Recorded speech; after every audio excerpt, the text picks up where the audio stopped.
What's up, everybody? Welcome back to the Soul Break. Thanks for stopping by my channel. So it's been a while since my last video, but finally I have an interesting pair of sneakers to review for you guys.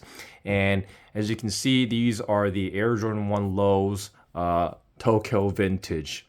So these released a couple days ago, and I was able to cop a pair in my size quite easily online. I think there are a lot of pairs going around for these.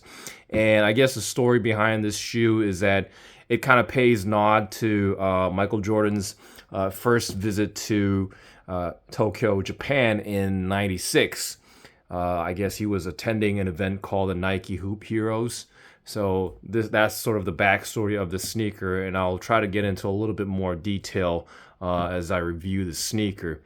So here, without further ado, interestingly, the side panel on this pair is not that typical sort of like white leather. Instead, we've got this nice piece of like suede or nubuck material in this, I guess this sort of like washed up gray color that gives off a kind of like a worn or vintage vibe to it.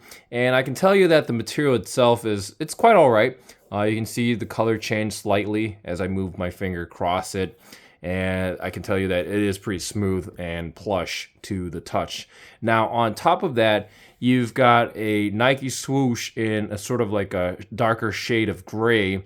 The texture of the swoosh, though, isn't normal. It's got this sort of like a snakeskin vibe to it.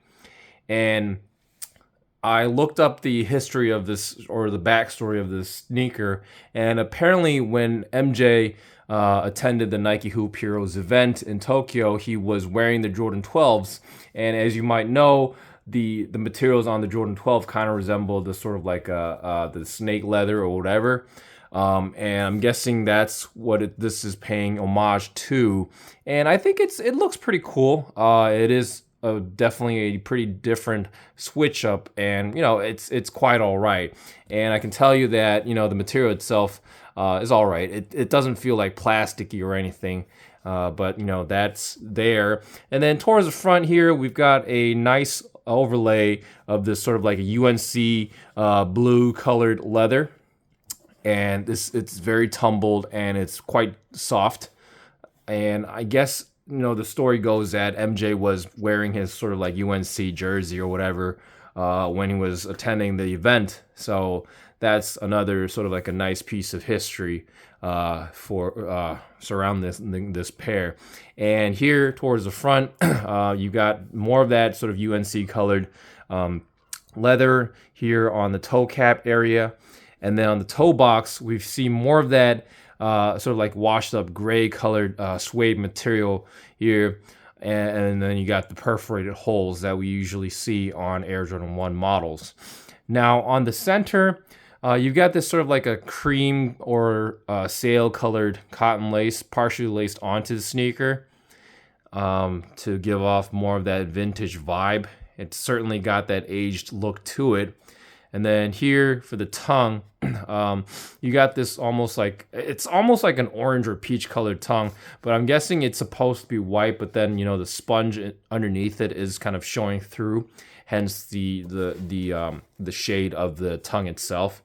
And again, I'm guessing Jordan Brand made this design choice to add on to that sort of vintage vibe for the sneaker. And here on the eye stay area, you've got that sort of like dark gray colored tumble leather lining the side here. And the tongue tab, I think this is probably the part that I hate about the sneaker. It is a white nylon tongue tab with the sort of like I don't know, it's like a very partial sort of like Jordan Jumpman logo done in this sort of like gold or dark yellow color with the Air text underneath it. What I don't like about it is I don't know, it just kind of throws off the sneaker. I mean, if this was going toward a sort of like a vintage vibe, a very like sort of like a fake memorabilia for a time when MJ went to Tokyo for the first time, you might as well just throw on the OG Nike Air tab, even though this is not an original colorway. Now, I know a lot of the, excuse me, the strict sneakerheads believe that the Nike Air tab is strictly reserved for original colorways, but we can all agree that Jordan Brand has been throwing around that tab quite loosely in previous releases in the past few years. So I don't think there would have been any trouble or any problem throwing that on here just for the looks. It would have been a lot better looking if they had switched it out. But it is what it is. But I really don't like what they did for the tongue here. And then here we've got the exposed foam look returning again. They're just really overdoing it, overkilling it, basically. But I understand it. They're trying to give off that vintage vibe. At this point, this is almost a cliche, but I guess it is what it is. And then interestingly, for the Sockliner, they've got this leather material, and I can tell you that this leather material feels quite nice. I think one of the shoes I remember is that they've done the leather linings for the re-release of the Nike Air Max 90 Bacons, and that thing feels nice on feet. So I'm guessing it's gonna give off the same feel, except I think the leather piece on this particular pair is a lot smoother for some reason. But that's just a design choice that they made. And obviously for the insole, they've got this sort of like a sail colored insole with the orange or gold colored Jordan Jumpman here. And I think the booty of the sneaker is the part that I like the most. So basically for the collar area, you see more of that sort of washed up gray colored suede lining the backside.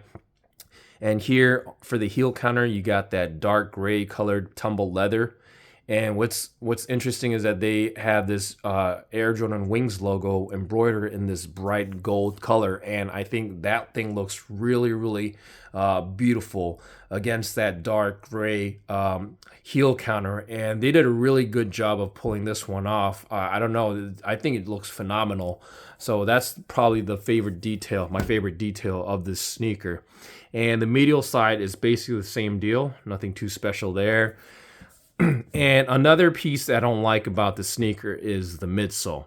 So, okay, I get it that they were going for the sort of the vintage vibe and the used and aged look that has been recurring over and over through Jordan Brand's releases. It's just that I think they overdone the color, the shade. We can all agree that this thing looks awful on camera, and I can assure you that it doesn't look any better in hand because it's a bit too dark. So I just pulled out the Lost and Founds to do a quick comparison. Now, to be fair, I guess the midsole on the Lost and Found pair is not totally aged, but they were certainly going for that look with the overall theme of the sneaker, and they have a very subtle sort of like cream or off-white color for the midsole. Now here, this is really like dried piss or whatever. I mean, this is just it's borderline disgusting in my opinion, and I don't know, it kind of throws me off. But I get it. I get what they were trying to do, and it's just that I think they could have done a better job. But that's just my opinion. But there's really nothing wrong with the QC itself. I mean, the gold lace the threads here look quite nice. So that was Jordan Brand's choice. And for the outsole, I guess they were going for a pretty strong contrast because they've got a nice UNC blue outsole with the typical circular traction pattern in the forefoot area, and then the Nike branding in the mid part, and then the rest is just your regular outsole. So yeah, so they did a pretty good job of creating that sort of like aged look. It just seems that there are some bits and pieces that seem to be like a little bit over the line. The other shoe is basically the same deal. You got the Nike Korea orange paper tag here. What's interesting is that they did not bother to throw in an extra set of laces. That's kind of disappointing, given that they've created all this backstory and the special looks and whatever. They could have at least thrown in a single a set of laces, but that's just, they didn't do that. So this is what you get. So I guess it is what it is. Now I will say that these do sort of like, you know, give off that sort of like a Union collab vibe. I guess particularly because they use this sort of like the blue and the goldish yellow color for certain details. But I can assure you that this is not a collab sneaker. And as I was saying, there are a lot of pairs going around. And it seems that, you know, there's basically no resale premium on it. So if you really like these, feel free to just pick them up. I'm guessing they'll be pretty widely available wherever you are.